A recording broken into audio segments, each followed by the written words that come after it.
మధ్యప్రదేశ్లోని గులాబ్గంజ్లో హిందూ దళిత మైనర్ బాలికను చేసిన మరక రాధముడు షరీఫ్ ఖాన్ని అరెస్ట్ చేశారు. ఇది అతిపెద్ద ఘోర కృత్యమైన విషయం.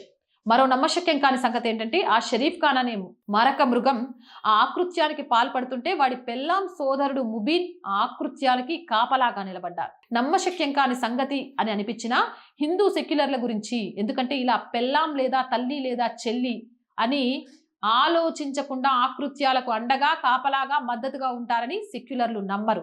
ఈ తీజా నిజంపై ఈ భూమండలంపై అత్యంత స్పష్టత సంపూర్ణ అవగాహన ఉన్న ఏకైక వ్యక్తి మేబీ నేనే కావచ్చు. హిందూ దళిత యువతి పట్ల ఒక కమ్యూనిస్టు కూడా స్పందించలేదు.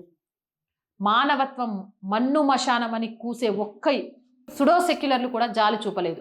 ఆ నిందితులను పల్లెత్తు మాట అనరు సరికదా, పైగా ఆ బాధితురాల్ని లేదా హిందూ సమాజాన్ని నిందితురాలుగా మరియు ఆకృత్యానికి పాల్పడ్డా మరియు అందుకు సహకరించిన ఆ ముగ్గురినే కాకుండా యావత్ తీజాని కూడా బాధిత పీడిత వర్గంగా చిత్రీకరిస్తుంది.